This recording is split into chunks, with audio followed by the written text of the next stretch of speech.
That was the record before us, and here we are, pre-recorded, because we did this a few weeks ago, because we're not here at the moment, are we? We're away in that. I'm Ricky Gervais, with me Stephen Merchant. Hello there. And Karl Pilkington. Well, he's not actually with us. No. He'll be in some of the best of clips that will be coming up shortly. Yeah, this is just us, isn't it? This is just us.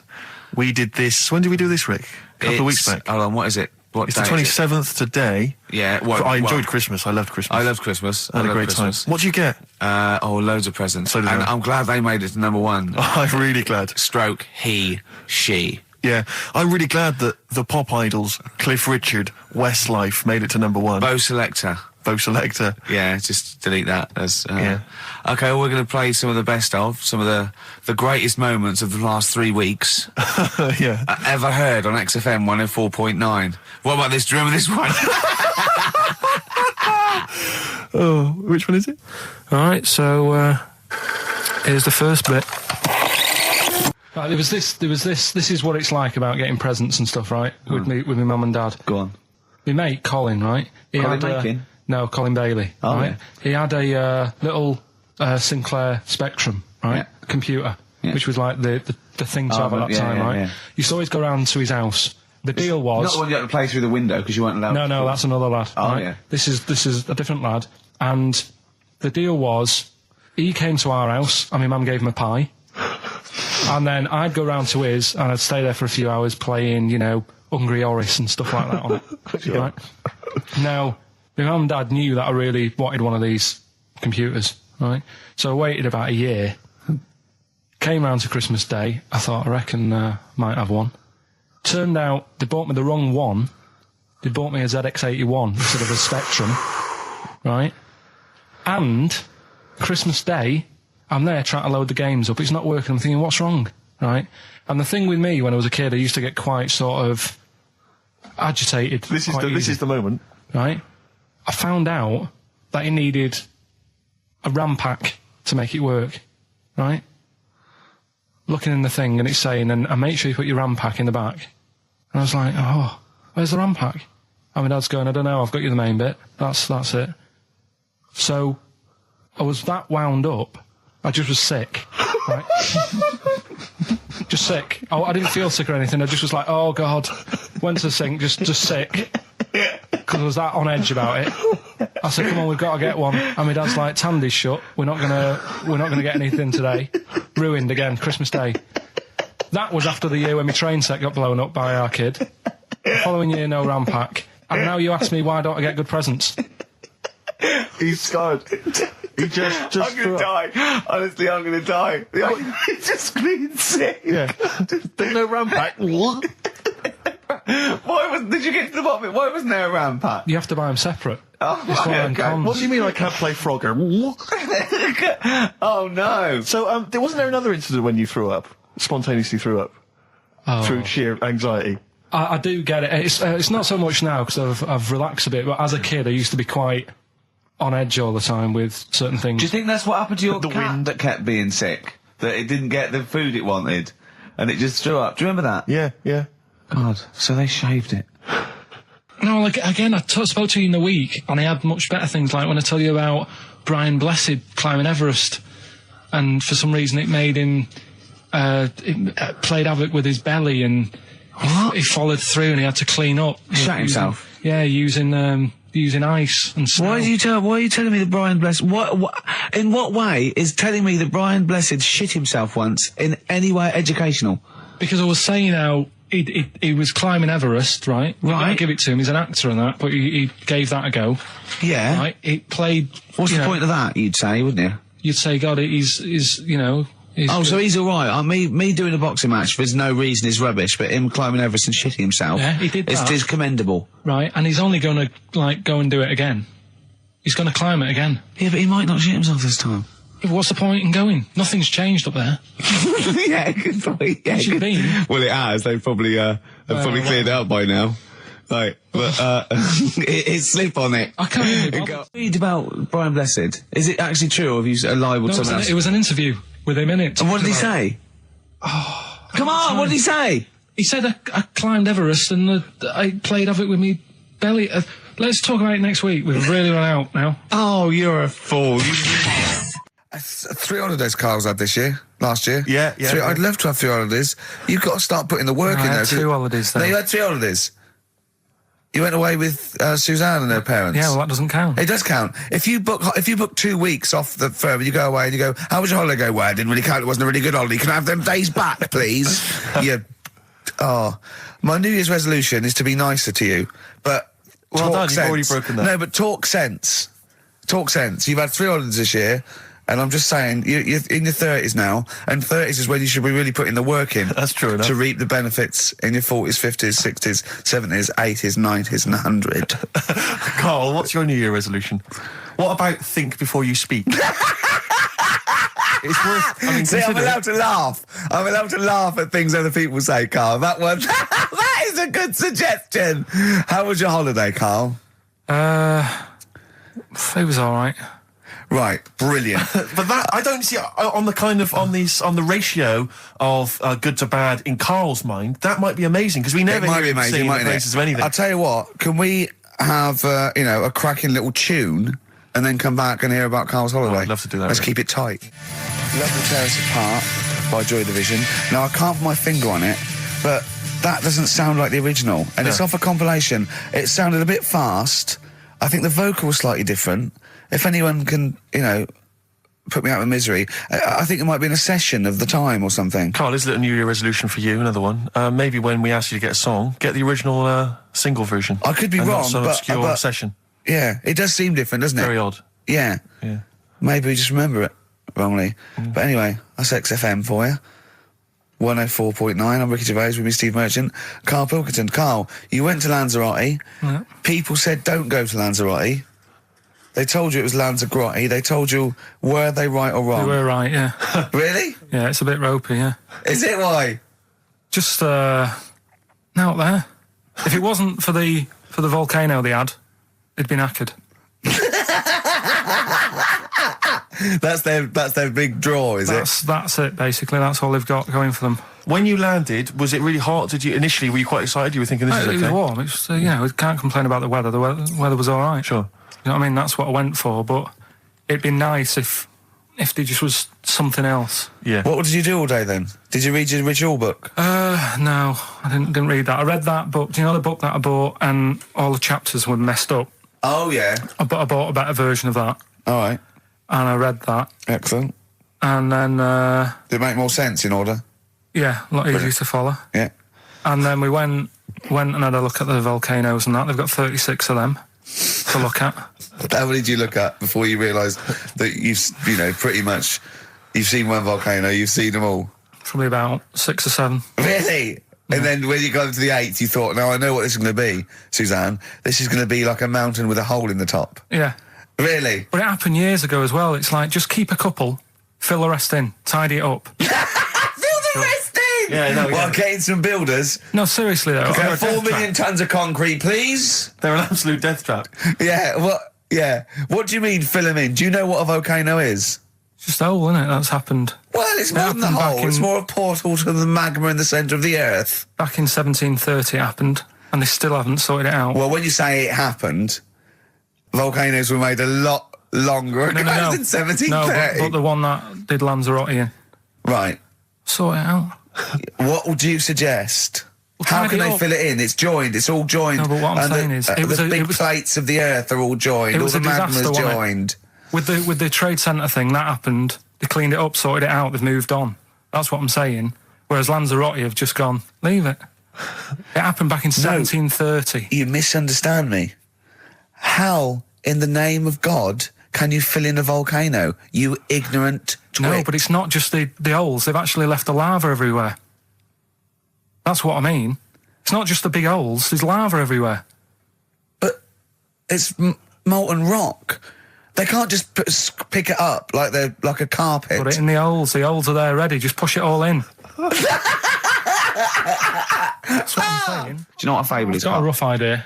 Okay, it's a thing that uses sort of metaphor, analogy, just to explain sort of morals. I mean, they're very old for a start, and it's all. I'll give you an example of one.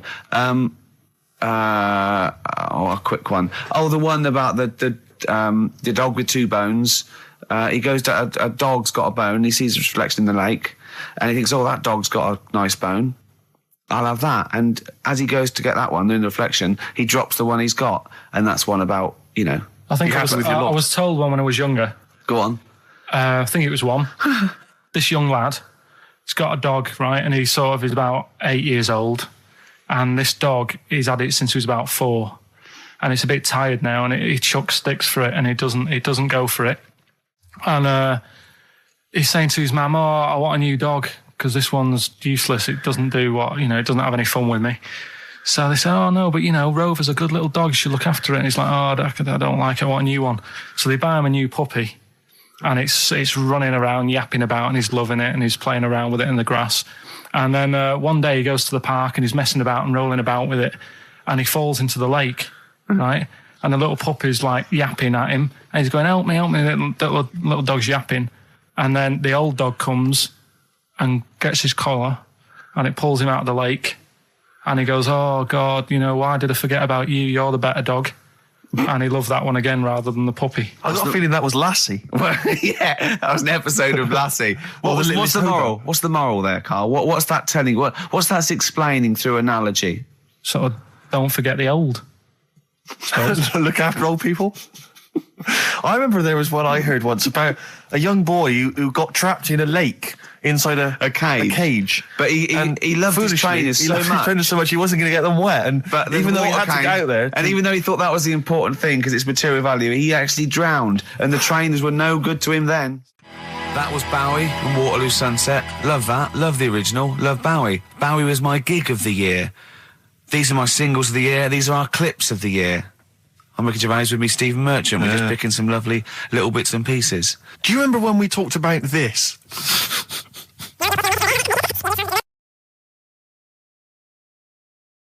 So we just had a text here that says, and I don't know what truth there is in this, as ever, but John says there is apparently a nude bike ride today in Hyde Park.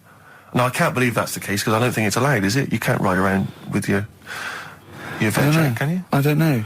Why would you want to? Well, good point. On a bike. On a bike, I like the fact that that's what disgusts him. I want. Do you know what? If we did appeal for a nudist to call in, I'd want a very specific sort. I want a German nudist, a middle-aged man called Helmut. Okay. If there is any, or the closest one to it. So I want a middle-aged man from Germany. If your name is Helmut, you're in. But I'll accept Hans. Carl would be good, wouldn't it? All right. Yeah. I think I'm wondering if the age might. Maybe we could broaden that. Okay, just a German nudist bloke. Right. Can he at least be fat? Can I find a fat German fella? If your name's Helmut, we're going to give you a big prize. Yeah. But you know, any fat German fella who likes to get his sausage out. Sure. Okay. It's sauerkraut. Yeah. What's the phone number? 0871 222 1049. It'd be good just to get an email or a text with a contact on it, and then I can just call them up in the week. Sure. And 83936 is the text number. I don't know what our audience demographic pans out like, Rick, but I'm suspecting that's probably a fairly small fraction of our listenership. I know, but you know, there must be someone out there. If you know a fat German who likes to get his tackle out, phones are going. Straight away. Just answer it, Carl. Just answer it. Just pot luck. it could be anything. Well, just see what it is. To be fair, it could be a nutter. But just say hello. Just tell your turn. It's not straight away. He'll stay there, won't he? He'll stay there. Well, answer it. Answer it. Leave it. Answer it. Oh, you see this? It's gone. It's gone. There you go. He bottled it. So, just as well. Well, you took too long to answer it. There's a vicar in Australia who's started sort of doing his services and all that in nude. Hot, isn't it, out there? Yeah, Where'd you get the churches aren't. Churches are pretty cold. It was on some website. Of course it was. Yep. Just saying about a vicar and that who's there's a lot of nudists and that who want to get married. Do it, you know. Don't mess about with the wedding dress and that. Just snip up. Cheaper, isn't it? Well, I suppose it's so. I suppose if you believe in God, you believe that that's the way to be, innit? Because Adam and Eve and that. Yeah, but then in Adam and Eve, the shame made us dress up, didn't it? Yeah. Eating the apple and things. Yeah, but God didn't want that, did he?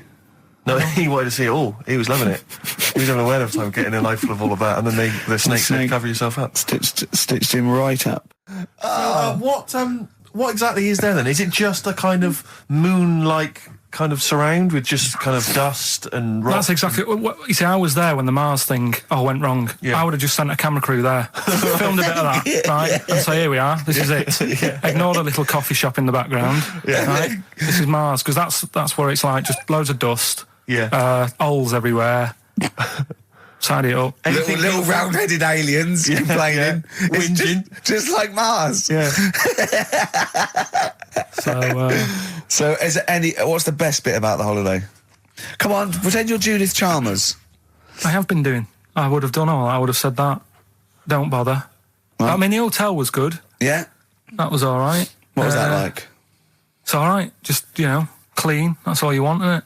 See, that's not quite what Judith Chalmers does. She doesn't go, what's the hotel like? All right, yeah, clean, isn't it? All right. What was it like? What was it? 3-star, 4-star? Did it have a swimming pool? What was the room like? Yeah, had a swimming pool and that. Yeah. Yeah, it's good. I think it was one of the better ones on the island. Okay. Nightlife? Wasn't really. And there was a bar. There was some bands playing. Yeah. Not very good. Food got a bit boring. Yeah. It was always the same food every night, but they sort of themed it and made out as if it was different. So, like, on Mexican night, it'd be chicken with a nacho on it. Right. And Chinese night, sort of chicken with a little prawn cracker on it and stuff. Sure. But that got a bit boring. That's me just turning on my phone, because I want to read to you a text that I got from Carl. I think you sort of sum up the holiday in this text, don't you? Do you remember it? I can't remember. Let's have a look. Let's have a little look. Instantly, what did Suzanne, your girlfriend, make of it? Similar view to you, that they should fill in the holes? Yeah, it's just that thing. You see, I went on a coach trip, right? And you go and see the volcanoes. Like I say, there's 36 of them. Yeah. Which, how many do you need? And when we're on the coach going round all these volcanoes, the fella on the front's going and look out your left window at the moment, and there's a volcano. And if you quickly look out at the right-hand side there, there's another one. Right. And on the left, it's just like, all right, we've seen it. Sure. Do you know what I mean? Yeah. And that trip, we'll talk about that trip in a bit. Right, this is the text I got from Carl, right? All right. Been up to a volcano. Been in some dead artist's house who built his house in the lava. They said they would show me science with volcanoes, but all they did was chuck some water in a hole and it shot up in the air. No dwarves in the canteen, no scousers here, but there is a Swede woman with a big head. She looks effing gormless with a cap on. All right? So a little reference there to... A Swede woman? What's that mean? Do you mean Swedish? Yeah. Or she looked like a vegetable? No, the Swedish woman. But they've all got sort of quite big bill, aren't they? And I sent him a text. Oh, well, it's just good to be on holiday because, I'm working. He sent back, so am I. Just been watching Sky News. There is a school for monkeys who want to get a band together. Is that monkey news for later?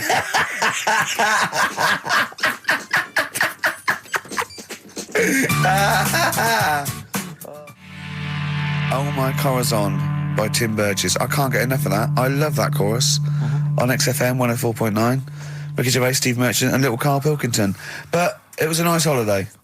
Yeah, it's all right. It's just, I went there to relax and that. Exactly. Did a little bit of that. Trying to think of some new, features and stuff. Sure, always working. 3 holidays a year, Jesus. Oh, well, not really 3. Oh, it's all one big sort of like work thing to me and Steve. 2 holidays, isn't it? Work hard, you need the holidays. So, yeah, the things that annoyed me was like, you get bored, sat around the pool after a couple of days. I'd read my book. Yeah. There wasn't much going on the... Not even any crabs to throw sand at, was there? No crabs or anything. They wouldn't bother with Lanzarote, right? So, decided to go on a little trip. That's when I saw the volcanoes and that, 36 of them. So, we go on the trip, and the thing that annoys me, it does happen every holiday that you go on. If you go on a sort of a package thing, they have these trips, right? and you pay about 40 odd quid, and they give you some wine, so it make it feel like you're getting your money's worth. But how many of these trips have you been on then? Loads. Probably about 12. More holidays than I've had. Go on. So anyway, so you're on the coach, right? And they take you for the volcanoes. They took us in the middle of nowhere. Yeah. Right. There's nothing else round there. Sure. It's like I say, it's like Mars, but with holes in the ground. Yeah. Right. And they sort of drop you off, and they go, right, everybody, see you back here in an hour. There's loads of volcanoes for you to look at, and a coffee shop over there. And you know for a fact, right, you don't need an hour there. You could just say, well, just keep the engine running, because I'll have a look in this hole, we'll get back on, give us 5 minutes. Don't need an hour. Absolutely. But you know that they've got something going. It's a backhander, definitely. What, with the coffee shop? Definitely, yeah. They go there. And they get everyone to have an ice cream and a coffee, and they sit down, have a fag, talking to the bloke. Yeah, and it's like, cousin. Yeah. How much was the coffee? Was it probably about €3 each euro? So I think it was $3.50. Sure. Yeah. Which is, I don't know what, that's about £2.50. Yeah, they stitched you up. Go on. Talking about this the other day. What was it now? Listen, the fella. Play a No, listen. record. Do you want, All right, no, come on. All right, he's got it now. Go on. This fella goes to the doctors, right? Oh, right, okay. Right, if this is in any way apocryphal, stupid, illogical, impossible, right, you are never, ever speaking again on radio. So make sure this is at least possible. I'll tell you what, I'll even give you improbable but possible. So if anything that breaks the laws of the universe or logic, okay, that's all you have to avoid. On you go. Right, so this fella, right, he goes to the doctors because he's got earache. Right, okay, if a chimp's living in his brain... Go on. So he's got earache, he's sat in the waiting room, and his ear's all bunged up and it's hurting a lot and what have you. So the doctor comes out and he goes, right? And because his ear's all bunged up, he doesn't hear it that well, right? So he thinks it must have been me, right? So he wanders in. Keep going. Anyway, I'm going to hate this. I can just feel it in my bones. Steve, I'm going to let you take over. Okay, let's hear it. Come so on. the doctor says, sit yourself down there, right? So he sits himself down. He goes, right, take your pants off, right? So he's thinking that's a bit odd. Anyway, he heard that though. He apparently he took his tackle off. The doctor did some operation. What, there in the waiting room? No, in his office. In his office, yeah. What? Wait. So he removed what? His genitals? Yeah. In his office. Why, Carl? Because he hadn't called him in. Oh, he'd called in the bloke who wanted his testicles taken off, and he didn't hear it. What? So the doctor went out and said, Mr. Jones, who's here to whip off your cock and balls just here and now, right? Bloke comes in, didn't it? It must have been me. So the bloke who wanted his balls taken off didn't say, I think he said me. So he didn't interrupt then. So the bloke goes in, he starts taking his testicles off, and he doesn't say, I'm here for me ears. What are you doing with that? That is a blinding record. And before that, Rick, what do you make of those adverts? They were great, weren't they? I like them, yeah. I'm going to buy all them products on the way home. And that's endorsed by Ricky Gervais. He's won awards. Yeah. Rick, do you remember this? This was a hilarious moment. No, you'll remember this when you hear it. It was when Karl said something that was basic. Well, I think for a lot of people it sounded like a lot of old bollocks. Karl's found love on the street before, haven't you? How's it going with your bird, Karl? Are you married? No. How long have you been out with her? 7 years. Because, you're quite a simple man. Yeah. You're sort of a simple in a nice way. I mean, you're like Helen from Big Brother. Yeah, you're sort of nice enough, but I look normal. Well, yeah, you sort of do. But you could be one of those that just suddenly go mental with a pen. Yeah, do you know just what I mean? Stab people through the eyes. Yeah, you sort of look normal. But if I wouldn't really want to wind you up to a point of frenzy. How did you meet your girlfriend? Through work. What, through her work? What, you phoned up and said We worked at the same place. Oh, you're right. Yeah. You're quite an enigma, aren't you? Could you give us more on that? At work, you met her at work. What, she came in selling sandwiches? She was going through the bins outside. What do you mean you met her Why at are you work? having an attack on me? You're the one who's sad and lonely. Oh, he's done you again. Yeah, but what I thought was interesting was I just scratched at him and he just went mental. Yeah, no, it's like a but bear caught in a trap. It's funny, isn't it? You'll never learn. Carl. No, I was just interested to find out what the story was, because it might be a really romantic story. Well, it's not. All right, jeez. I love the fact he doesn't want to talk about his love affair. I was thinking about you in the week, and like, does it worry you? I mean, you sort of joke about it now, and we're talking about it in the office, you know, like, oh, is Steve really touchy about the way he looks? And, Oh, what's this? Where's that come from? He's done it again. He's done you again. I was walking home the other night, and I was thinking about it. And do you worry that when you're old, you will be on your own? You did start it though, didn't you? Well, Carl, I'm glad you brought this up. because I mean, for me, you know, a lightweight, frothy entertainment show on XFM on a Saturday afternoon is exactly the place where I want to discuss the desperate, lonely future that's inevitably coming my way. Oh, God. I'll tell you what will cheer you up and forget all that. A bit of Embrace. Oh, one of the most hated bands. I'm a little bit concerned about your toilet discussion. What exactly is your point again? I was just a bit bemused. See, it's a tricky one. All I'm saying is, right, there was at the pub quiz, I go to the toilet, not thinking about anything. I try to go, right, there's a little gay fella next to me. I love this little gay fella. Now, the weird thing is, there's nothing stopping him having a little glance, right, because he's allowed in the fella's toilet. Yeah. Now, I'm not allowed to go into the woman's toilet and have a little look round. Right. So all I'm saying is, should they have another toilet area? What, for gay people? Yeah. And so this would be gay men and lesbians? Is that going to complicate things? Well, I mean, I can only assume. I mean, to what point? I'll ask you a question, right? If you're intimidated, that's a shame. But you know, most gay men aren't looking at your knob. You know that. What do you mean? I can only say that 99.9% of gay men who use a urinal standing next to what they assume is a heterosexual man aren't looking at his knob. And what they're doing then? They're emptying their bladder. No, but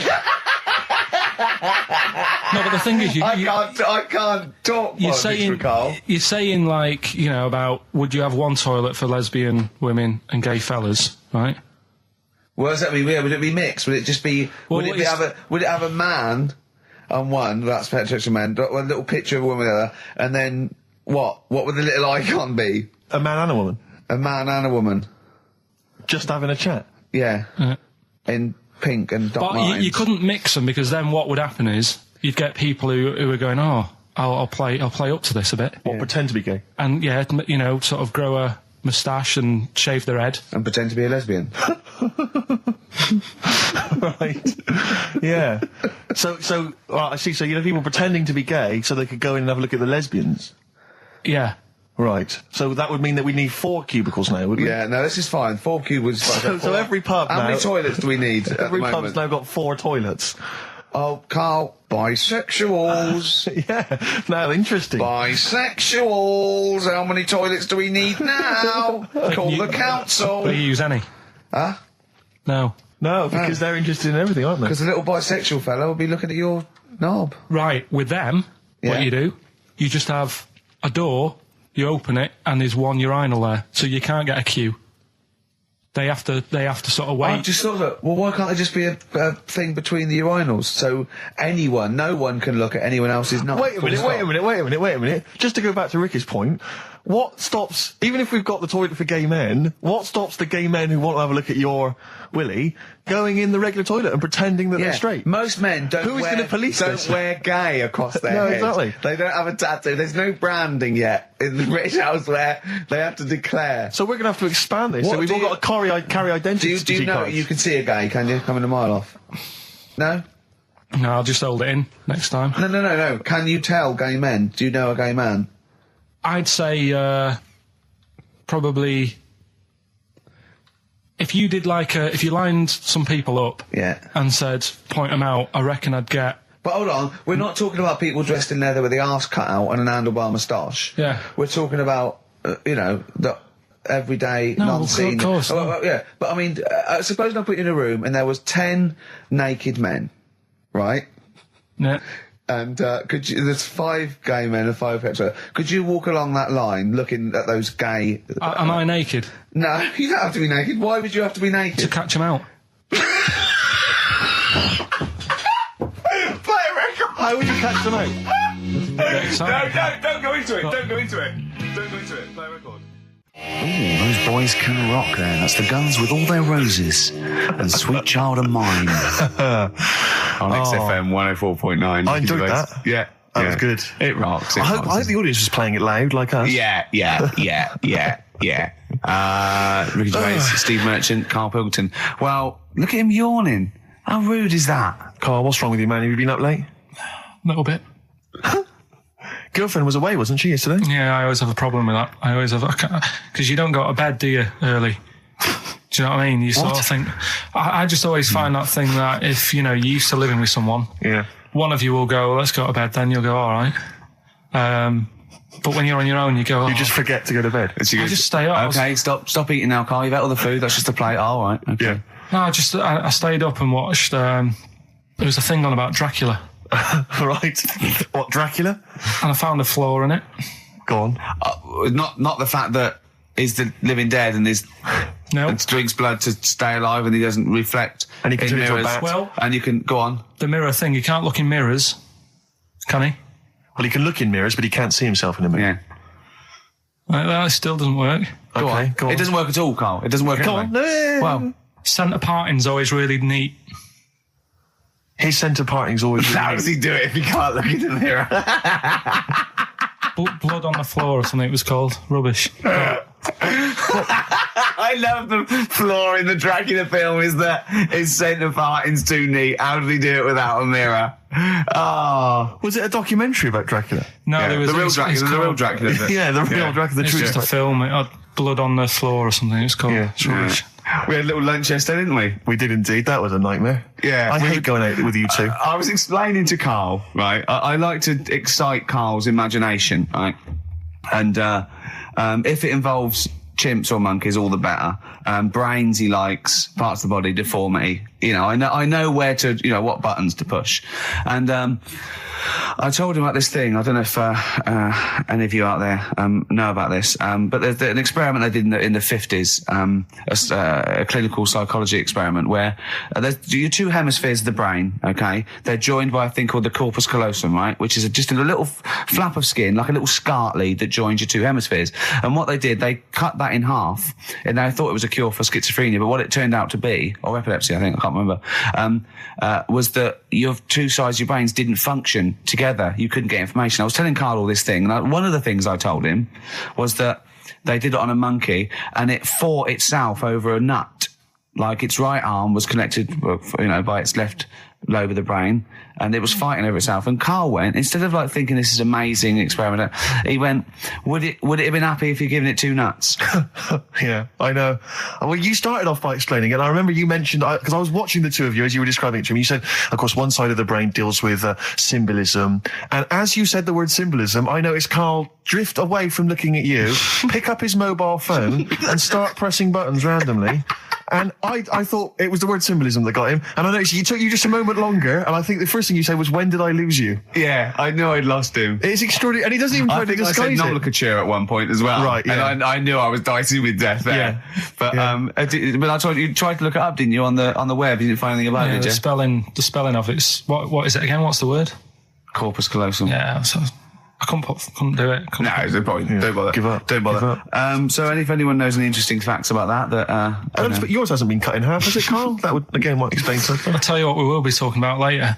I don't know if you're sort of aware of them, Steve. Go on. Bonobos. Oh, I don't know much about bonobos. I told him about he was looking for stuff. I said, put in bonobo. He was having no luck with chimp.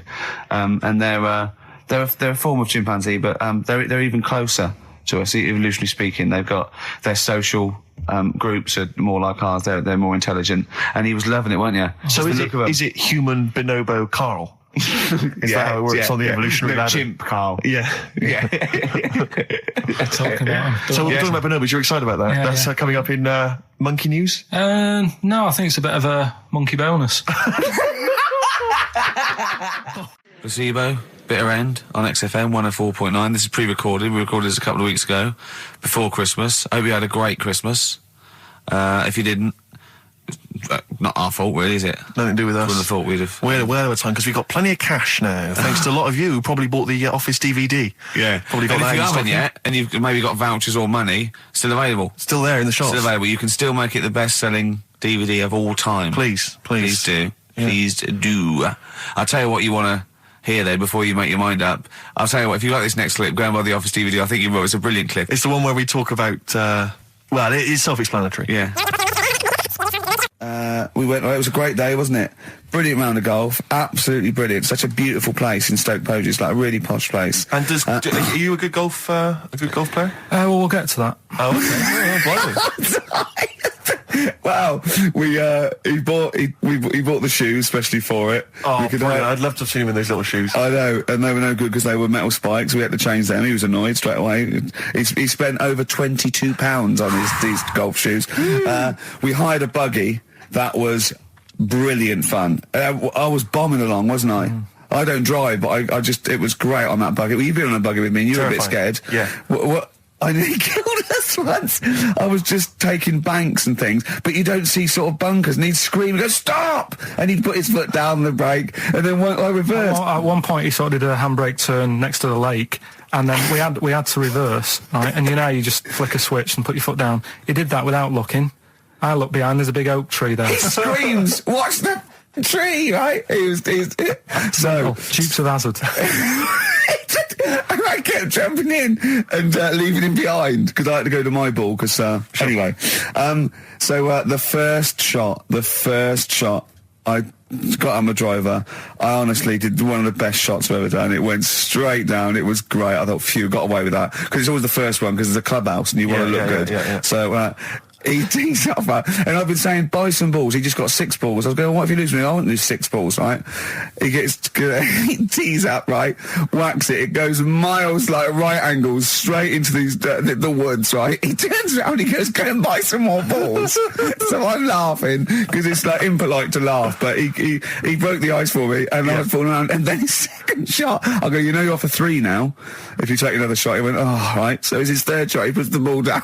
He hits the ground before it and misses the ball altogether. And I was on my back, wasn't I? Unbelievable. Actually rolling about on his back. And we were terrible. I went round 107. He went round in like 119 or something. Sure. It was just rubbish. How long did it take? 5 hours. Of course. And there was no one around, luckily. But it was fantastic. So then we go and have our meal. What annoys me, I said, right, I'll go for a run. He went, I'll have a bath. I said, I'll see you at 7:45. At 7:55, I have to call him. He's not ready, so he's let me down there. I can't stand lateness or laziness. You hate lateness. Yeah, and he's let me down. Do you know his excuse? He fell asleep in the bath because there was no light bulb. There's no light bulb in the bathroom. So instantly he fell asleep, and he was late.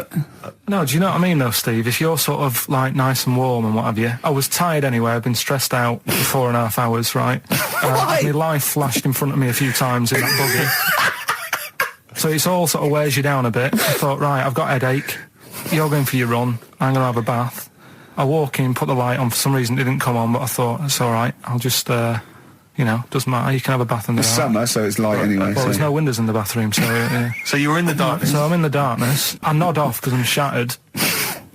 He calls up, hassling me. So I said, well, it doesn't normally take that long for me because, I haven't got, like, long hair. I've got a dryer and sure. I can sort of one wipe. Yeah, he's already 10 minutes late, though, when I called. Well, 10 minutes. 10 wow, minutes. this is late, this. Next. Doesn't matter. Dinner wasn't until 7:15, so we had, like, another 20 minutes anyway, so it doesn't really matter. Yeah, but we said 7:45. So he's calling up, hurry up. So I said, yeah, all right. So I get out and dry and like me tackle and what have you. Calls back again 30 seconds later. No, I don't, I don't like that. You're not going to do that, no. Give it a wipe. 30 seconds later, come on. So I end up going downstairs to the meal area. Naked. With a wet shirt on and wet socks. I've got headache as it is. Meant to be a relaxing weekend. But anyway, so we have our meal, which is really nice. And then we're sitting in the bar. I'm having a cigar by the fire. Yeah. Like, we're having a rather nice Pinot Grigio. Yeah. He's there going, I've got a headache. Is this 1955 that you live in? I know. Yeah. So, right, we are knackered, because, you know, he's not used to work. I've seen him moaning, falling asleep. He's not used to it at all. And you've been on your feet for over half an hour. Yeah, right. So, we didn't even walk around the golf course. We had a buggy. Yeah. It wasn't even exercise. And now it's Carl's bit. It's the re-education of Carl. He's like Liza Doolittle. And now he's coming to, or Lawnmower Man, if you've seen that film. More like Lawnmower Man, if you've seen the film. You know what I mean. And his homework was to just study quotes, really, on happiness and stuff and general well-being. He's not a big happiness quote fan, are you, Carl? Not really. So what have you done? You've come up with something, haven't you? Right, yeah, I told you, right? Because a lot of these are just things you say every day. They're nothing special. So what I'm doing... Well, you say them every day. Well, the sort of things you come out with and you don't even think about it, do you know what I mean? Yeah. They're on the TV all the time. People on the radio are saying these sort of little quotes. Sure. And what I've done is, remember that programme on Channel 4, Faking It? Yeah. Where they got some, like, posh kid to be on a door and all that. What I've done, I've... Imagine if that was the pitch for the show. Dear Channel 4, you're just going to get a posh kid on a door or something? Yeah, Yours sincerely, Carl. Come in. Yeah. TV producer. Yeah, go on. So, what I've done, this little book of quotes, happiness quotes, I've picked two that are real. Okay. And I've made one up. Right?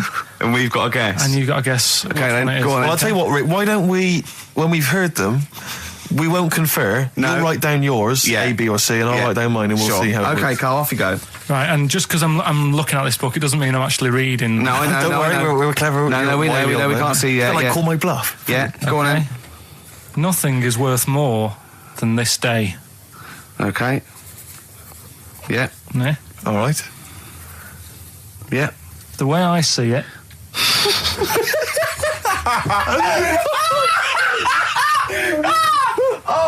Oh God, my head's gonna burst. No, hang on. My head's gonna burst. No, Hang on. this might not be Carl's. Oh, it might not be. How do you know I haven't tweaked them a little bit? Yeah, good Okay, point. fair Good enough. point. No, good point. The way I see it, if you want the rainbow, you got to put up with the rain. Yeah, okay. All right? All right, yeah. Okay, hang on. Yeah. Come on. Cat food, Cat food, come on. it stinks a bit. But if you don't put up with the smell, the little kitten will die. Steve, I don't know what to say. I don't know what to say. Imagine this in faking it. Imagine their faces when he says that, and they're going, "Oh my God." Oh. Carl, play a song, mate. We'll have to confer on this one. Right, Blair. Well, that's just amazing, Carl. Just read them again. Two were real, one was fake. Go on in. Right. First one. Nothing is worth more than this day. Excellent. Next one. What does that mean? Well, cherish now, cherish your time. Okay. Because you can't get it back, and you know that's the way I saw it. Carpe diem, whatever it is, seize the day and all that. Okay. If you want the rainbow, you've got to put up with the rain. Yeah, of course. Yeah, rough with the smooth. You know, it's not all plain sailing, but you know, rainbow's beautiful, but it comes because of the rain, which you might not like. So make the most of everything, and good. Cat food doesn't smell good, but if you don't put up with it, then the little kitten will die. Right, now, Carl, that is a good effort. Now, that one's yours. I mean, obviously, right? Right, no, but it's a good effort, right? I mean, it slipped seamlessly into the others. Yeah. Don't think it didn't. No, but it's good. I mean, we knew it was that one. But what I will say is, it's good, but what you don't know, maybe subconsciously, is, I mean, it's very similar to the putting up with the rain and the rainbow. But that's good. Why do you think that? Well... What does mine mean? Well, even though it smells bad, it's good for something. Right, so, I didn't look at it like that. What did you look at? I kind of thought... Was yours more specifically about cat food, generally? Because, normally it's an analogy. Yeah, or a metaphor for something, much bigger. Well, no, the way I mean, Dolly Parton, who I think did the rain thing, she wasn't specifically concerned about weather conditions. No. It was a sort of general idea. It's all about life. Yeah. Well, that's what I've done. Go on. I've used an everyday thing. Yeah. And put it with today's problems, right? Go on. So, like, my girlfriend, she might like to go shopping for clothes. I hate it. Right. But because I love her, I put up with it. Ah, that's nice. Yeah? Yeah. So, you love that little kitten. You can't stand the smell of the stuff you got to feed it. But because you love it, you go, well, you know, I'll put up with this just for a few minutes and then I can, like, squeeze its head later and give it a little... Sorry! Squeeze its little head. Yeah. Yeah, well, that's just the thing that I do with cats. Put it in a bag and drone it in a lake. I can feed it and then I can throw it against the wall. Exactly. So you didn't see it like that, did you? No, that's very good. So it's about love, is it? It's about putting up with the bad things for something you love. Yeah. Well, that's nice. But that's very Carl, good. you seem now to be convinced and rather smug that you've tricked us and that you've fooled us and that we didn't understand it. Well, I say that's your fault, not ours. No, it's not, though. I mean, look, that man in Forrest Gump, he was a bit of a nutter. And he came up with the life as a box of chocolates thing. Yeah. Now, if that was in this book, you say, oh, yeah, brilliant, you know, good bit of work. But if he was sat here doing the show with you, you'd be taking the mickey out of him. Sometimes I feel he is. No, but Carl, I could. In fact, if people are out there, we're too lazy. Could you write down everything Carl's ever said? Because I think we could publish that. Yeah. He said one today. He saw my salamander. It's not a euphemism. He saw my salamander, and it's just sitting there in the tank. Your exotic pet. Yeah, and he's worried about there not being a lid on. And he said, I went, what are we worried about? He said, wow. He said it sits there for 24 hours a day, obviously planning to get out. Well, it's got nothing else on its mind, and it's the daft thing is, he has actually got the lid ripped up a little bit. And he'll be looking up there, and it's going to get out. But what's the worst that could happen? What's it thinking? What do you think it's thinking, this salamander? It's got its eye on the DVD player. I can have Ian be down the market. Right. Okay. Right. The results of We ain't got a winner for the first time. Yes, we have. We've We've done got this loads. feature for... We've got loads of winners. No, we haven't. We've done this feature for 3 weeks. This is the first time I've managed to sort of... What? Well, let's go through them then. What have they got wrong? The first one. The first one. What was The first one. the The first one. Well, hang on. Let's do them in reverse order first. So what's the last one? The last one, the clue was that bloke does sport on the telly and he's got a little kid. What's that? That's Destiny's Child. Des, who does ITV Sport, that's has got terrible, a tiny man. child, right? No, That's terrible. that's fine. Yeah, They got that. okay, Destiny's Child. What's the one? What's the middle one? Well, the middle one. Right. Child. The second one was he doesn't like women. Yeah, he's got a couple of kids. That's a bit weird. Yeah. Right. That was PD. That was Puff Daddy. That is offensive. Go on. But it's not Puff Daddy. It's Puff Daddy. And he's not even called that anymore. He's called P. Diddy. Well. Okay, fair enough. But they got that one. Yeah. And if I'm being tight, these lot are as well. Yeah. Yeah. Tight means something in Manchester. Go on. Right. And the first one that they're having problems with, I don't think them birds should be allowed in this area. Got it. Boyzone. It's not Boyzone. What's the clue again? I don't think them birds should be allowed in this area. That is perfect. A boy zone. No birds. No women. No women, yeah, birds, right? A boy zone. Sorry, Carl. If that isn't the answer, their clue is better than yours. That is brilliant. What was yours? Boy zone, it works perfectly. What's your answer then? Bangles. I have no idea what that means. Like seagulls. So you don't want them in this area, so you're banning them. Bangles.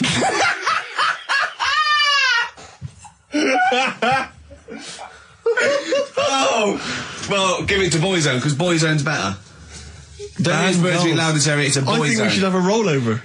Carl beat them. Carl beat them. You have to use his logic, surely. But theirs works. You can't do what am I thinking. No, that's not what I'm thinking. It perfectly. It works perfectly. I think you've got to give it to the ones that got the Boyzone. Well, how about, right, because they didn't actually get into my head and my way of thinking, heaven right? forbid. How about we just keep back the David Attenborough and they can have, I'll chuck in the Hellraiser, right? Okay. And Blondie album and the Madness Yeah, one. okay. Pick a winner at random. Pick a winner, Steve. I'm going to give it to Paul Sloman, who got those answers, and he also says, P.S. Carl, you're a moron. So I'm giving that to Paul, and good luck to him. Right, well, He's got a crazy night tonight. If we can rush these over to him, he's got a cracking Saturday night. well, if I'm a moron, I might get your address wrong when I send them to you. Ooh. Oh, Coming right back at you, Paul. Yes. Go! What? Ricky and Steve are here. Karl Pilkington is away today, so Mr. Ian Cantfield is Stop it! This is my signing off link. Right, look, I'm running into your show now and it's your fault. Mr. Ian Campfield's with Ricky and Steve today. Jimmy Carr's on X-List duty tomorrow. If you didn't get a request in, I'll see you 10 o'clock next Saturday. Merry Christmas. XFM. Comfort and Sound by Feeder on XFM 104.9. I'm Ricky Gervais. With me, Stephen Merchant. Hello there. But no Karl Pilkington. No Karl. He's in Lanzarote. Lanzarote, But as we we have speak. got a very, very special stand-in. It's Camfield. Say hello. I'm so excited to be here. It's been, the things I've learned in the last 10 minutes before we've even gone on air. Like, you don't have a theme tune. I don't have a theme tune. I don't wear headphones. Exactly. Ian wears headphones with a preamp. He's got 3 midgets just brought in his back line. Right? They're called Dog, Mongo and Blitzkrieg. Look, Blitzkrieg is up there, like, eating a banana. Yeah.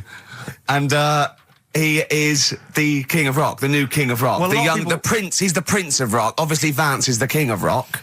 But we'll be doing that, we're working out who. Over this, and by the way, Camfield, I don't want the Ian Camfield that does XFM and going, and there's fast approaching 1:23, here's Ash. I want the Camfield that goes, I snorted ants with Lemmy. Okay? So, we want the real Camfield. All right. I bought in Metal Christmas, is that all right? That's my only request from this show, that we do play Paul Di'Anno's version of Santa Claus is Coming to Town. The rest of it's over to you. Yeah, we're going to play some Christmas tunes. We're going to play some, our favourite hits of the year. But mainly, this is the rock programme. This is the rock programme. What worries me, Rick, is there's a lot of people who listen to our show and they're not regular XFM listeners. They just kind of crawl They're out not of their regular morphine people. stupid on a Saturday afternoon, put the show on. So they might not be familiar with Ian work. Camfield is a young man. He's been in... he's about 14. He's been in radio... It's weird, he's 14, but he's been in radio for 15 and a half years. He was weaned on the milk of a Vance. Yeah. Right? And he's going to be the new rock god, aren't you? Well, I'm trying. Yeah. No DJ Camfield. Just go, yeah. Right? And over the 2 hours, I want to work out the 4 pillars of rock, right? I want 4 names, 4 pillars of rock, right? Huge rock pillars, and then I want the king who stands astride them like the archangel of metal. So we'll be asking Ian every few minutes. We'll be asking, right, who's your first pillar of rock, and then keeping the one that stands astride them. Okay. And how many do we need? Well, we need 5 names then, don't we? The 4 pillars of rock and who stands astride them. Right. Okay. Like the Overlord with these Axe Attack albums. Yeah. Yeah. This is Oasis. Christmas. Oasis doing their version of Merry Christmas, everyone. It's Christmas. It seems only appropriate that we play the occasional Christmas tune. There aren't many decent ones. We will be playing the greatest, not just Christmas, one of the greatest songs of all time, but certainly the greatest Christmas tune of all time, Fairy Tale in New York. Is that going to be the version done by, what's his name, out of Boyzone? Has he done one? Yeah. Because he's lived the hard rock and roll life. What's his name? What is his name? Ronan Keating? Yeah. He wasn't bad on Room 101, actually. I think he's lightened up a little bit. Good luck to him. Yeah. Yeah, I do as well. Yeah. A lot of people ask me, Camford, I'm sure you can you've probably got experiences of your own that you might want to talk about, but people ask me what Ricky's like in real life. And I don't want to get grotesque. It's Christmas, people are listening, people are eating sandwiches, but he has a flatulence problem. I don't know if you're aware of this. It is... It's not a problem. Right. Well, it is for us. Yeah. You may not. Yeah. I think the problem with Ricky is Ricky hates to miss out on anything. He's terrified that there's going to be something going on that he's missing out on, a conversation, a joke, someone falling over, And so he daren't spend any time in the lavatory because it's too any period of time he spends in there, he could be missing out on some fun. So he kind of tries to get his lavatory, occupying time down to a minimum, an absolute minimum. Plenty of pissing. There's loads of that, but none of the other activity. Really, I mean, you keep that. Really, it's like you're in, you're out, and sometimes I don't think you've done the full job, Rick. Yeah. And today, I'll tell you this: my eyes were bleeding. It's intense. It's just a word of warning because the kitchen at XFM is out of bounds now. No one's going in there until the new year. A to J in the library. A to J in the record library. I'll tell you this: I don't know if Tony Blackburn's in the building. His wig will fall off. But seriously, not that he wears a wig. He doesn't wear a wig. But if he's going down now, maybe he wants to play some Beach Boys. I mean, seriously, forget I'm a celebrity. Get me out of here. Forget you might have survived in the jungle, Tony. But you get down there, mate. Tony, would you rather eat a plate of maggots or go and get Beach Boys? Exactly. Saying A to J. Oh, pot pickers. Exactly. Jesus Christ. It is absolutely extraordinary down there. Oh, so I'll just be warned. But it's Christmas. Yeah. Christmas. Why would Blackburn be listening to this? I don't know. He's probably doing a bit of Christmas shopping. Sure. And he's out and about with probably got his little personal stereo on. Yeah. And he goes, "Oh, I'll listen to the boys at XFM." Exactly. And Canfield, what do you think of it so far? Yeah. Yeah. Yeah. It's not Vance, is it? Okay, who is secured as one of the pillars of rock? Lemmy. Of course he is. Never changes his boots. 2 pairs of trousers. 3 shirts. Really? Yeah.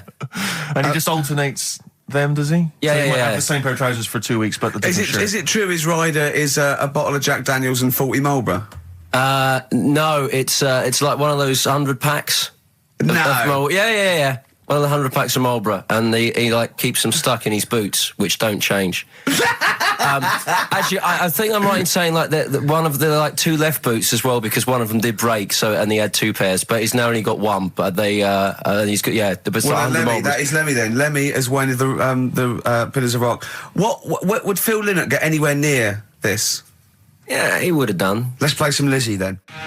Don't believe a word. Thin Lizzy on XFM 104.9. I'm Ricky Gervais, with me Stephen Merchant, and over there Campbells. Is that your impression of me? Yeah. Yeah. The rock one's better. The rock one's better. Yeah, you shouldn't try and be a DJ. Yeah. Yeah. Growing up with Diano Tuesday night. Ian, what? I know you're keen to know this, Rick. What are your thoughts on XFM? What? Get there. Let's get behind the facade of Canfield. What do you think about this? Because we used to have, some conversations. You've been with XFM since the beginning, haven't you? Oh, I've been here forever. Yeah, it's all right, isn't it? I mean, it's not quite magic. Well, no, a few things are. Got me eyes on the big 105.4. Obviously, eventually. What magic? Yeah.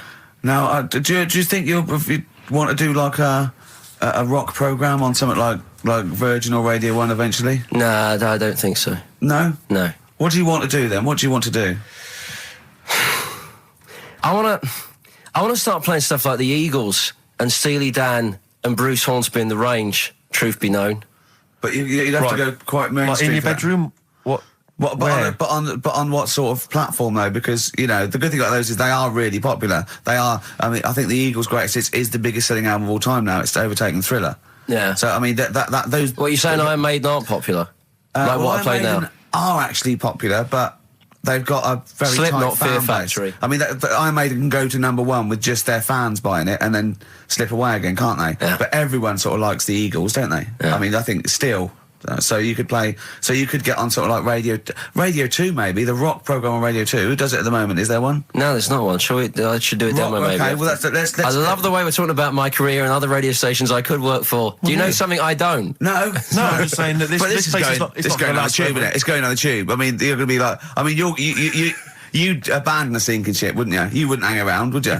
You wouldn't fiddle as Rome Byrne. I mean, we got a couple of pies cooking in the States, so we're not going to be here to keep it afloat. No, the weekends. But we want to take the good guys with us, right? So when this crumbles and they make it into a car park for Capital, I want to see you on Radio 2 Friday nights 10 till 12, pure rock. Exactly. Do you know what I mean? Absolutely. Right. Well, that's the pitch, isn't it? Friday nights 10 to 12, pure rock. Okay. If anyone's listening to the BBC, it's Canfield. He is the new Vance. Molten Metal, maybe. Molten Metal. That's good. My only concern with TV work for Ian is he doesn't look like the obvious rocker. I mean, people are listening, they probably imagine he's got the long, greasy hair. But that's the modern look. T-shirt. Lots of modern bands now. They've got. I'm not slagging off. I'm just saying. I wonder if they've fans got short hair. It's not all long hair and strange beards and tattoos. No, the days of them all looking like Lemmy and smelling like Ricky are well and truly gone.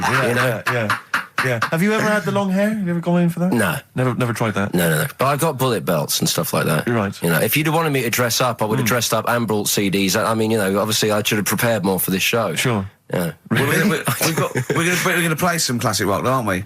I think we're going to play The Who. We got Jump, Van Halen. That's a classic, isn't it? Yeah, I think I've got that about 5 times on every driving album I brought in for you. Okay, and so are we going to play Since You've Been Gone? Yes. Yeah. What's next? British Sea Power. Yeah, I thought we should play a couple of singles that we've enjoyed over the last year or so, and this is one of them. Carry On, play at Canfield. And don't forget, Paul Di'Anno and Santa Claus is Coming to Town's coming on as well. Paul Di'Anno doesn't snort ants, he snorts ant eaters. Carry On from British Sea Power on XFM 104.9. Not bad at all. Now, listen, we should just point out to people that Carl's away, and we always slag him off because he provides very little But, And he's an idiot. Well, exactly, to be fair. But he's obviously off in Lanzarote, and he's forgotten to tell us what the password is for our email, Rick. Idiot. So we can't get into the email. So we're going to have to use Ian's email instead. ian.camfield@xfm.co.uk if you want to get in touch. You're never going to have so many emails, Ian. Really? Yeah, Is that right? you're going to be looking at them all week. It's going to be brilliant for you. You're going to feel really popular. You know what Heat described Carl as a bald little mank twat? Nice. Carl was going, brilliant. Is that allowed? Is that all right? Yeah. Bless him. Bald little mank twat is back on the 3rd, isn't he? Well, if there's one thing that magazine's Well, good was at, he it's suggesting you accuracy. can't be regionalist? What? Was he suggesting you can't be regionalist? Was that allowed? No, I just think it's a familiarity of, it's just because we call him a bald little mank twat, that a national magazine can say that. Oh, bless his little round head. Wonder what he's doing now. He's sitting in the ash, reading his, reading his Rich Hall book. Yeah, he spent a week when he went to, where was it, St. Lucia? He spent a week, right, throwing sand at crabs. Yeah. I don't think they've even got crabs, have they, over there? No, I don't know nothing. what he's going to do. What is he going to do? Suzanne, what is she going to do? He's going to be whinging. But it's sort of like, Carl must be like, kid, you must like sit him in front of a video while you go and make the dinner or something. Yeah. It must be a nightmare taking a pet. Has she got a little harness for him? To be fair, though, Rick, I mean, I can't imagine you're much better on holiday. I've always wondered what that must be like. Because you always need an audience. You've always got to have someone around that you can perform for, drop your trousers for. Annoy, just generally sing and dance about. And Jane's seen it all. She's bored of you. So what, do you just do this to other people on the beach? Holiday makers, it is me. You can't believe your luck, Ricky Gervais. What, do you want me to do the dance? Do you want me to annoy you? Yeah, exactly. I can annoy you for 5 minutes. Yeah. Then I'll get bored Exactly. myself. I'll tell you what, I want some ads, and after that, the fairy tale in New York. Oh. XFM. The Pogues, featuring Kirsty McCall, and a fairy tale of New York. Brilliant. On XFM 104.9. That's the song I think that single-handedly keeps Shane McGowan in gin for another year. It must do Just well, about though. keeps- but I'm sure it does. I absolutely love it. I still love it. I saw it on Top of the Pops too. And it's just brilliant. I mean, he wasn't great at miming, but it didn't bother me. Sure. It was miming to a different song, probably. Yeah, in his head. It was great. I had a little visit in the week, Rick. I think Go you on. missed out. A little Christmas visit from, I know he's a friend of yours. He's a friend of He's a friend of the nation. Go on. TV illusionist Darren Brown. Oh, yeah. Yeah, he's bought a new pad. Yeah. And he just came around to tell me about it. Yeah. And it's interesting because... Somewhere to keep his guns. Exactly. And he... I can never know kind of how much, he's just playing with your mind, experimenting. But he was telling me about the place, and They apparently... say he loves you? he's got a B-day in the house. Now, we were discussing B-days because... Never understood that. I've never got my head around it. To this He's day... not meant to. Well, no, but I've never... I don't think I've ever met anyone who's used a B-day. Oh, Darren Brown does. He's known as the cleanest arse in Modern Magic. Yeah. Shiny arse, they call him. But we were chatting about it, I don't really know, to be truthful, I don't really know how you use them. I don't Well, know. I assume you just sort of go over it and let... But do you face the wall with your knees on the tiles, or do you face away from the wall? No, it's sort of like you just... I don't... And no. it's got the little Do you nozzle. sit on it, or do you sort of hover above it? Do you I hover feel- over it and just splash things onto them? No, it's a little jet, isn't it? It does it for you, doesn't But it? is there a jet? This is what I'm wondering. Is there a jet of water that goes up the crap? It's like it's a drinking fountain That's you used just to what have I'm in school. thinking, yeah. Which I remember Mr. Mellows used to embarrass himself every time. I go, no, use them in the playground, Mr. Mellows. Yeah. It's not a B-day. We're not at your French, cottage again. Yeah. I don't. B-day sounds French. I'm assuming it's French. After they're probably so embarrassed about just sort of like squatting over a hole. Yeah. They go, well, at least we can clean it. Are they? Because I haven't been to France for years. But are they still persevering with the They're public still toilets, going just with the it. hole in They're the still ground? got. I mean, I think they have got. Has a single Frenchman travelled anywhere else in the world? Yeah, and goes, seen that now this you is can actually uncomfortable. I know, my trousers go You go down to that. Delhi, and I think there's proper decent porcelain. I know. I can't believe it. I think they have got the flush ones now, mainly Right. for the tourists. Sure, yeah, But yeah, I've never really understood that. But it's not. You don't go in. It's not like because they're literally crapping into an open sewer, aren't they? That's the French approach to the public lavatory. Do they have the bidet next to the hole? no.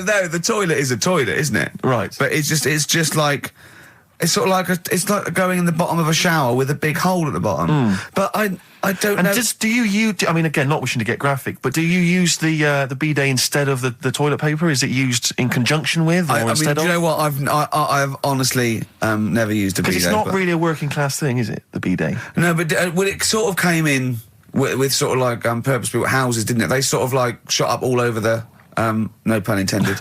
All over the sort of 70s. You know what I mean? It was like in salmon pink. There was toilet, sink, and bidet. Yeah, we won't be yeah. using the bidet. Exactly. Fill it with ice. Put some beer in that. Yeah. Because none of my friends washes their arse.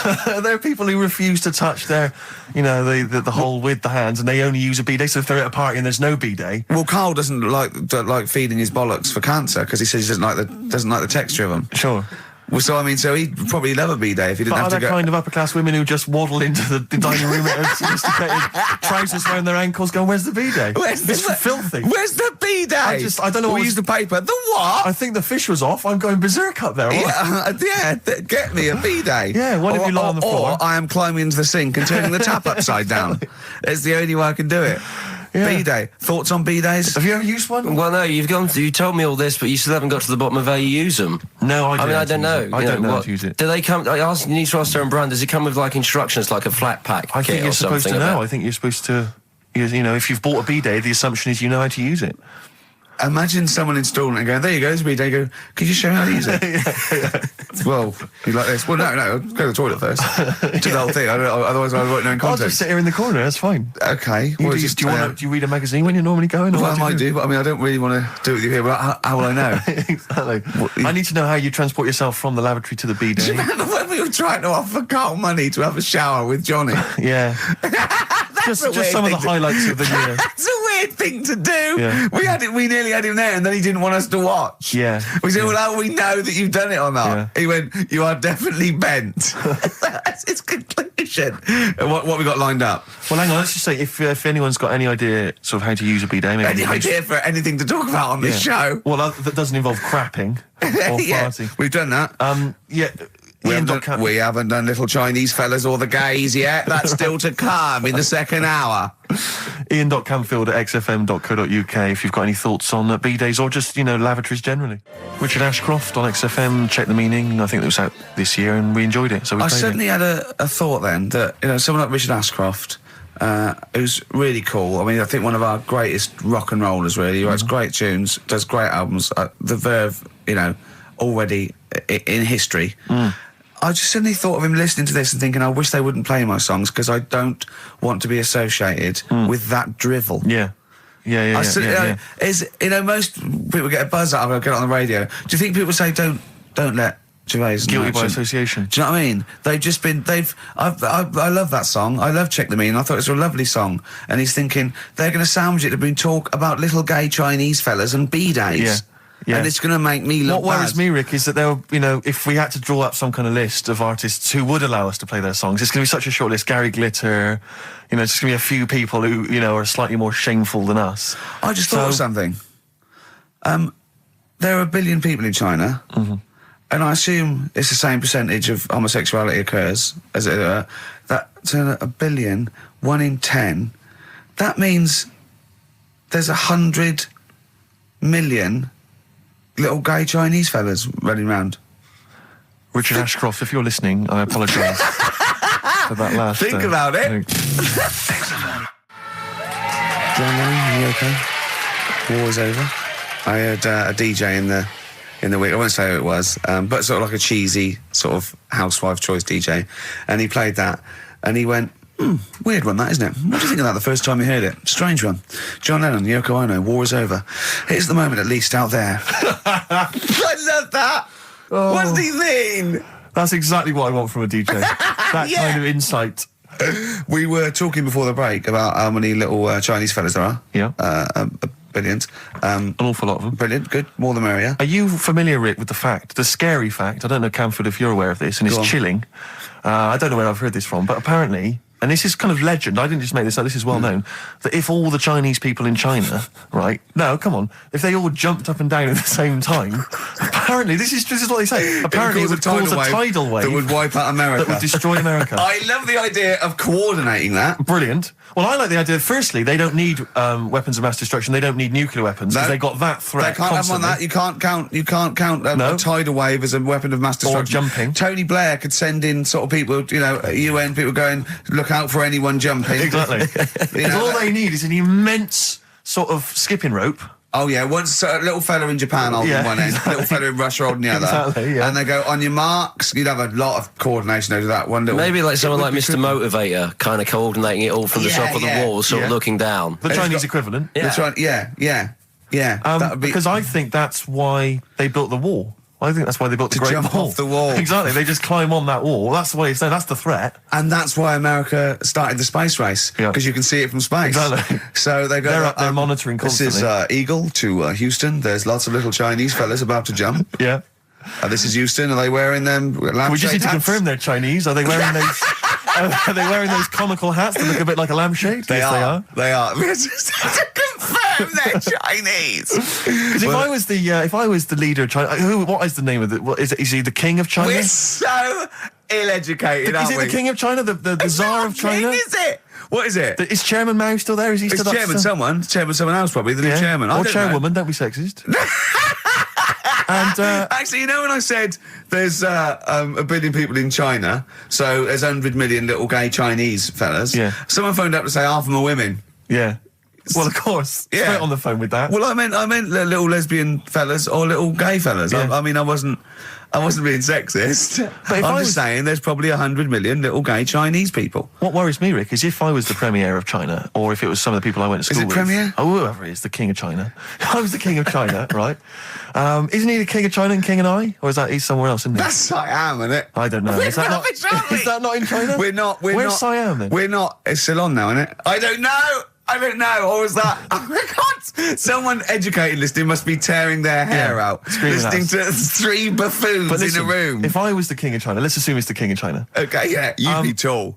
But you know when sometimes you've had a few drinks, whatever, I'm sure you've done that thing where you order a pizza for someone, a mate or whatever, or send a taxi round to their house, something like that. Yeah. What I do is I just phone up George W. Bush and go, seriously, mate, you better send some stuff over, money and that, and videos, because seriously, they're all outside now. 1, 2... Yeah. And you can freak them out. Send It'd be us brilliant. some knives and forks, because I am fed up with these sticks. Yeah.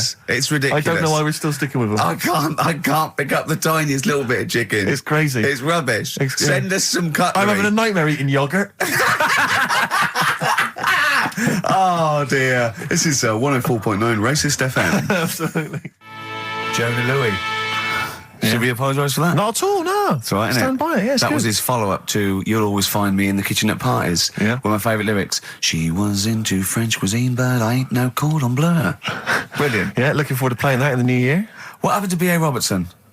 Don't He know. knocked it off. I was standing in the corner and the ball came across. What was the other one he did? I don't know. We're not as old as you. Oh, no. This is all gobbledygook to us. XFM 104.9. That's Yeah. Jonah Louis. Yeah, you're not listening to classic gold. Amazingly. I've still got my own teeth. I think, Rick, I was the subject of a Christmas con in the week. What, you mean you bought something for £4, then saw it for £4, £3.90 as you walked home? That would make me livid. Because I've seen you really livid. I'm absolutely furious. When I bought my PlayStation, I saw I could get it for £5 cheaper down the road. I was absolutely And fuming. you'd already walked to about 19 places, God, I remember. yeah. I actually left you after about an hour. Yeah. Can you No, I work do. it out? I'm furious because I got to get a bargain. I hate the feeling that I'm being ripped off. Yeah. And I'll tell you this, I'm loving online shopping. Oh, the savings I'm making, Rick. Really? It's crazy. Really? Getting 15, 20 quid off some things. Is it really? Oh, amazing. But these things, I might point out, are like Jaguars and Mitsubishi cars. Exactly. Yeah, but it's worth shopping round. No, Go this on. was not so much a con. It was a con, but it wasn't so much one of those just a missed bargain. Yeah. Doorbell rings, answer it. It's a couple of girls. They must have been 13 or 14, maybe.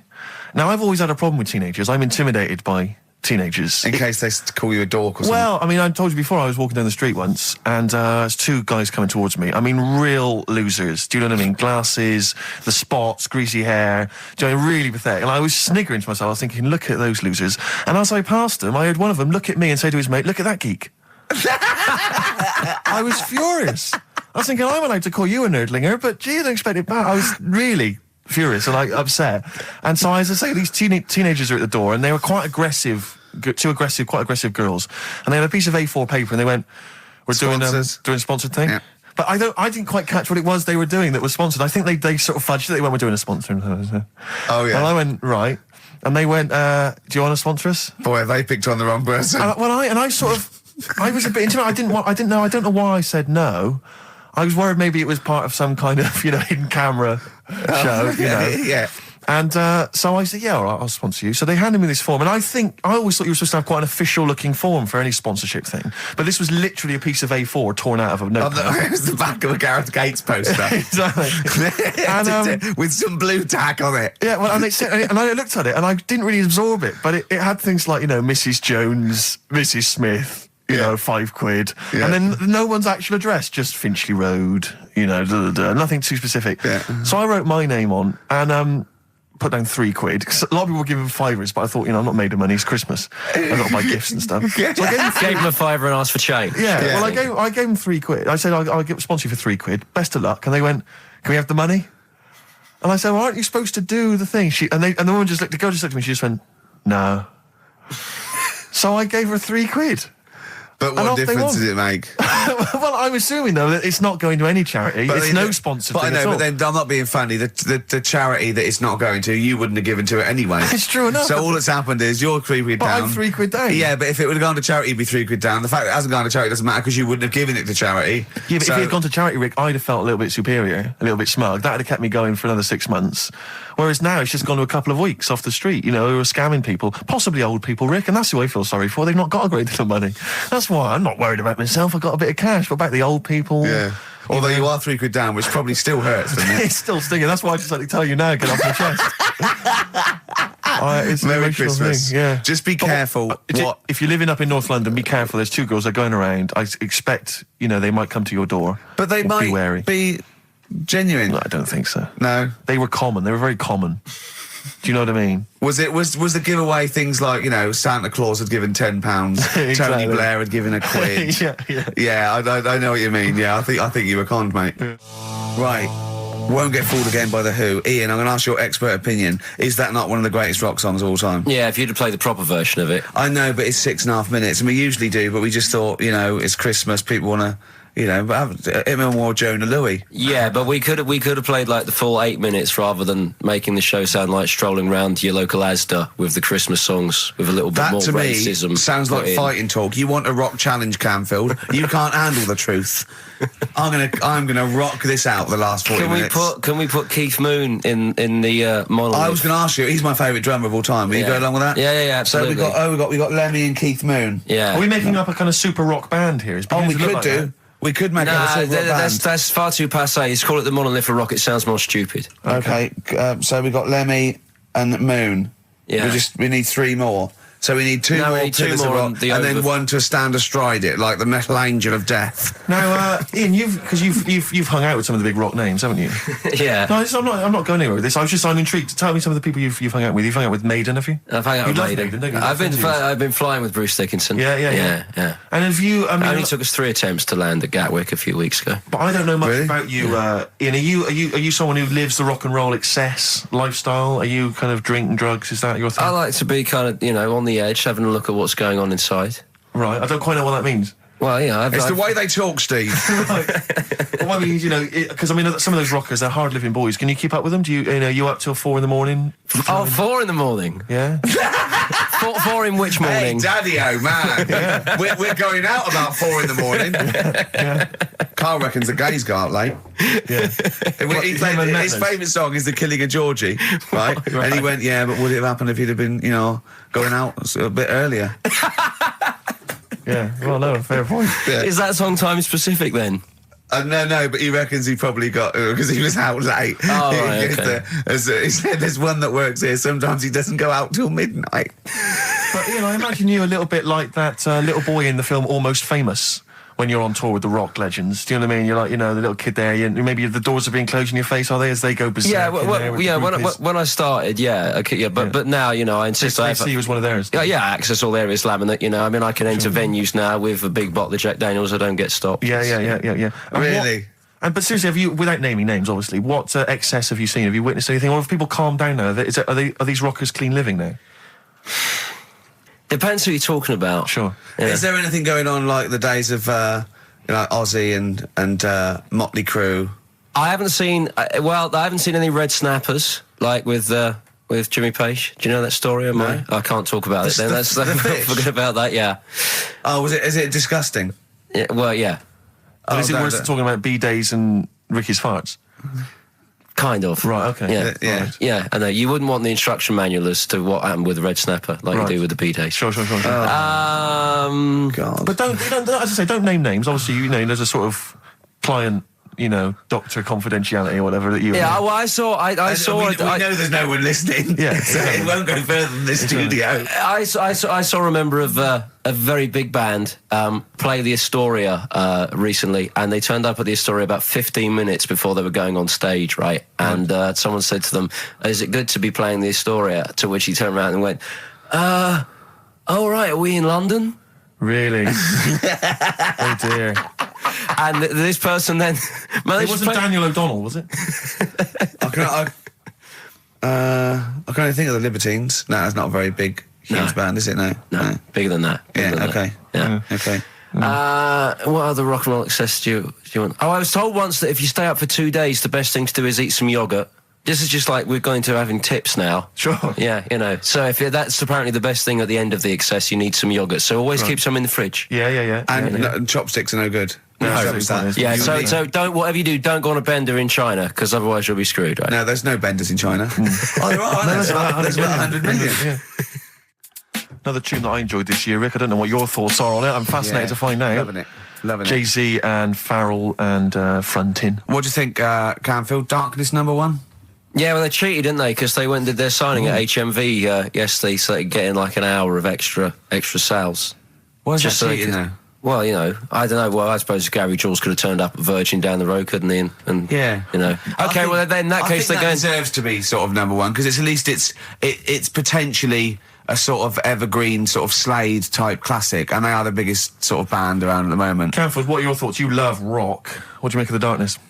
It's all right. They've been around for a while now. Sure. Another year, maybe. But they're all the ingredients of everything you like, I imagine. They've got a bit of glam, they've got a bit of Queen, they've got a bit of AC/DC. It's all in there. You've got a bit of Bruce Forsyth. You know what I mean? He's funny. They're a good fun band, aren't they? Yeah, they're all right. they're essentially just too close to novelty. But then so was Slade, in a way. Slade have only got this credibility resurgence in retrospect. At the time, they were a pop band that essentially were for teenagers and thugs. I'm not sure Canfield's going to be championing Slade, though, up there in the same way that he champions the Maiden. But you got to appreciate what Holder's done, surely. Yeah, I appreciate what Holder's done. But they only became cool, didn't they, when Oasis covered them? Yeah, I genuinely always liked Slade, and I've still got a soft spot for him. But The Darkness, we'll have to wait and see. At least The Darkness weren't as irresponsible for the kids of today, though, because the amount of spelling mistakes that Slade were responsible for at school in the 70s must be atrocious. Putting the Zs in. Rubbish.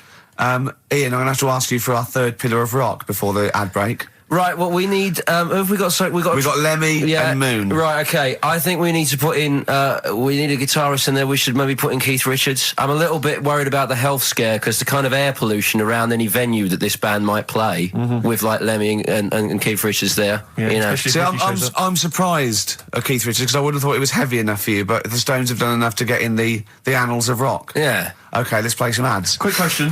Do you actually speak like this, Ian? What? This is your real voice. This is your real voice, yeah. Yeah. It's amazing. Do your daytime sort of voice, the X-list voice. Say it's fast. It's just coming up to 2 on XFM 104.9. After the break, we've got Feeder. Say that. It's just coming up to 2 on XFM 104.9. These are the ads.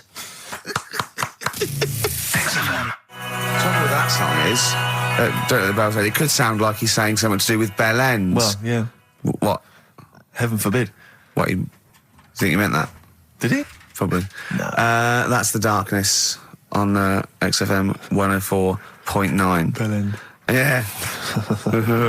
What other rude words are there? Cock. Yeah, that is rude. Yeah.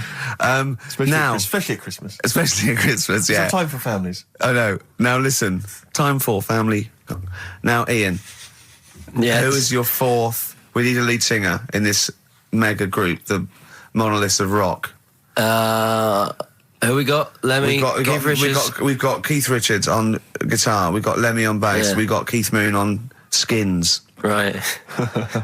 Some terminology coming out there. Yeah. Who's doing the Vox? Who's given Golden Tonsils Award? Robert Plant. He's gone for Plant.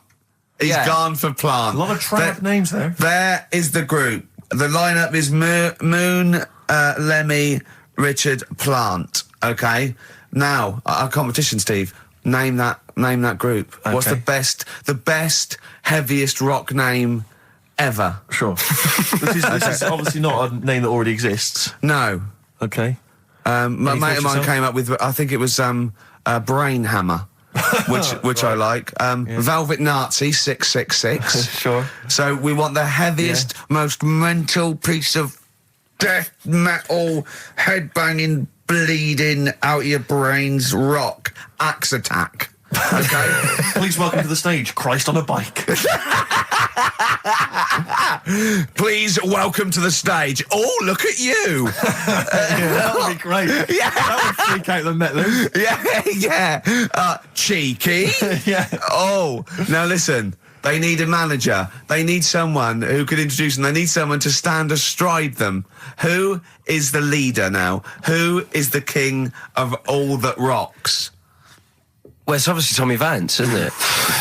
Do you know what worries me, Rick? We've said Vance a lot today. I'm wondering if the kids today, do they know Tommy Vance? Are they What do you think, familiar with Ian? him? If they don't know, they shouldn't be listening. Okay. Fair enough. So Vance is their manager. He needs to. They're on at Wembley. He's got them on at Wembley. They're the greatest rock band of all time. We need the name. Please welcome to the stage. What are they called? We'll, Phone in, email in, and the prize we're gonna get some. We'll rummage through the bins as Carl normally does. Some old tat like Carl does. We'll Some dig VHSs, some CDs. Greatest air guitar ever. Betamax. Yeah.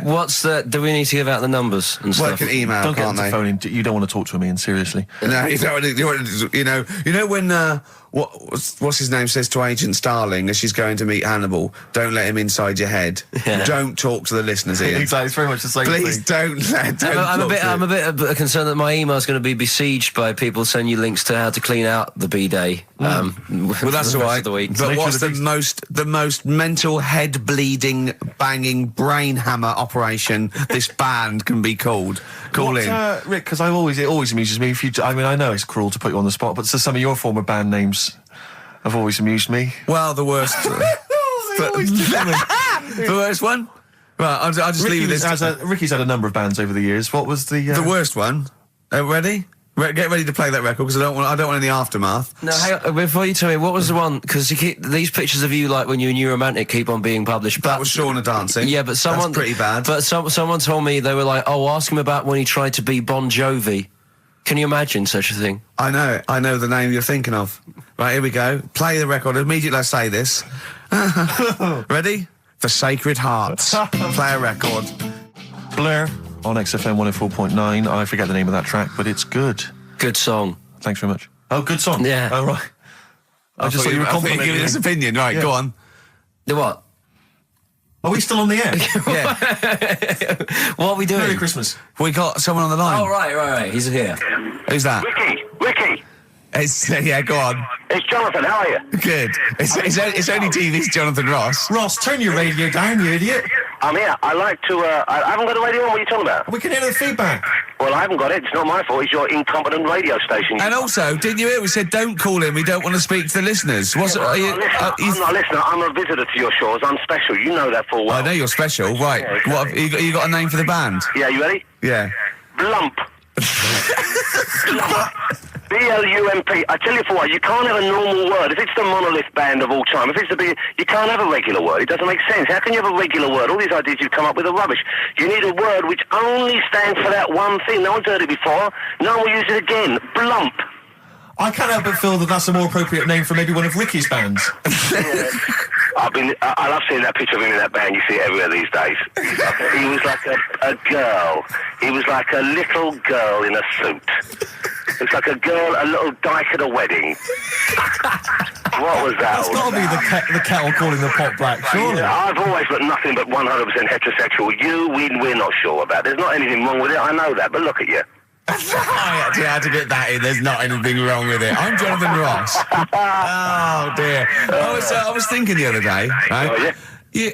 The Comedy Awards. Yes, sir. You didn't half say some awful things about poor celebrities, poor has-been celebrities with coke addictions and fat lips and faces that where surgery's gone wrong and everything.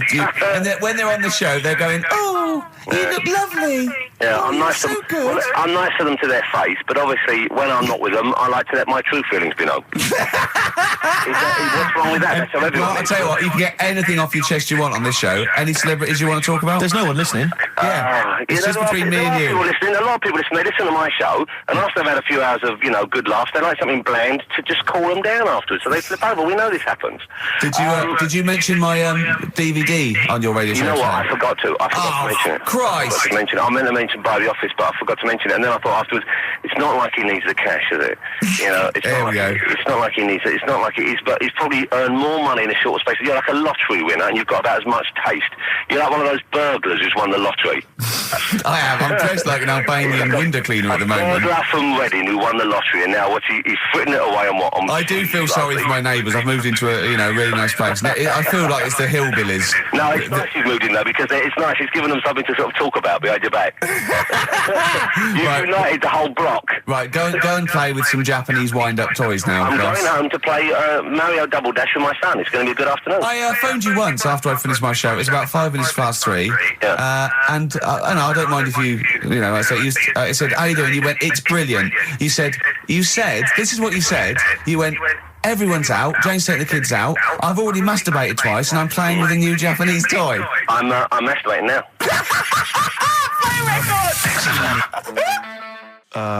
Kings of Leon, Wasted Time on XFM 104.9. Sorry, I was sidetracked there by just some of the band names. Now listen, I want to put in 2 of my own. I want to win that pile of tat out there. Right? I've got 2 names here.